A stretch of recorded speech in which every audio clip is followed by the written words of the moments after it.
Magandang araw muli sa ating mga kababayan dito sa lalawigan ng Aurora, at dito tayo ngayon sa JDA channel kung saan tayo ay magbabahagi muli kaugnay pa rin sa mga ilang usapin lang naman dito sa atin sa bansa. Ito po ay may kaugnayan mga kaibigan sa pagsama ng Coordinating Council of Private Educational Associations of the Philippines o itong COCOPEA bilang kinatawan ng pribadong sektor sa National Task Force to End Local Communist Armed Conflict o NTF-ELCAC. Ito po mga kaibigan ay isang napakahalagang hakbangin na naglalayong palakasin ang ugnayan ng pamahalaan at pribadong sektor, partikular sa larangan ng edukasyon. Ang pagkakabilang sa COCOPEA sa Executive Committee ng NTF-ELCAC ay nagpapakita ng intensyon na gamitin ang edukasyon bilang plataforma para sa pagpapalaganap ng kapayapaan at pagbibigay duna sa mga ugat ng sigalot sa ating mga komunidad.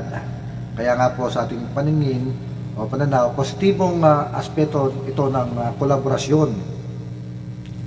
Ang layunin ng pagtutulungan ay mapunan ang mga puwang sa edukasyon sa mga lugar na apektado ng hidwaan, isang hakbang na makakatulong sa pagbibigay ng mas maraming oportunidad para sa kabataan at ating komunidad.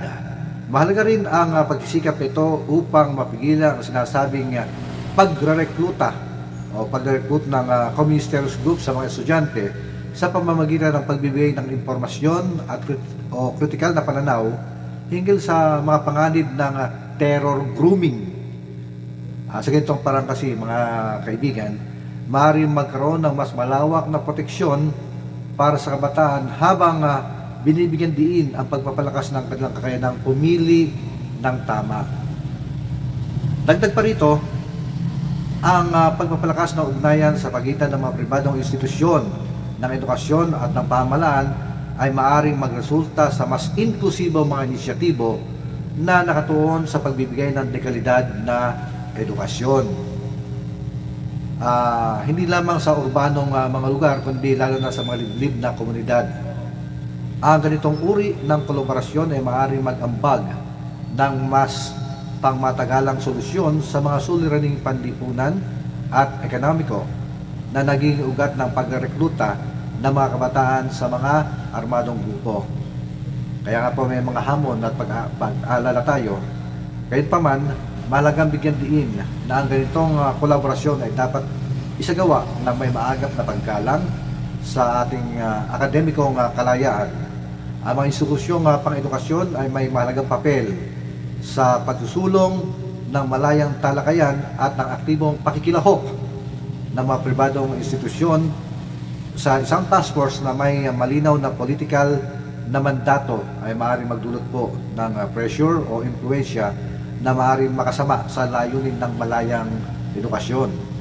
Bukod dito, kinakailangan ding maging malinaw at transparent ang mga programa ng National Task Force to End Local Communist Armed Conflict upang masigurong hindi ito naging dahilan ng militarisasyon ng mga paaralan o ng pagdudulot ng takot sa mga estudyante, guro at pamayanan.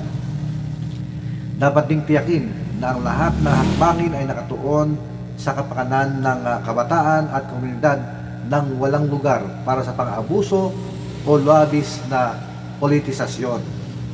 Sa ating pong conclusion mga kaibigan, ang pagsama ng COCOPEA sa NTF-ELCAC ay isang mahalagang pagkakataon upang mas lalo pang mapaigting ang pagpapalaganap ng kapayapaan sa pamamagitan ng edukasyon. Gayunpaman, kinakailangan maging maingat ang parehong panig upang masiguro na ang mga layunin ng kolaborasyon ay nakabatay sa prinsipyo ng pagkakaisa, respeto sa karapatan ng bawat individual, at ang layunin na magdulot ng pangmatagalang pagbabago sa lipunan. Sa ganitong paraan, magiging tunay na makabuluhan ang kanilang kontribusyon sa pagkamit ng isang mapayapa at maunlad na bayan.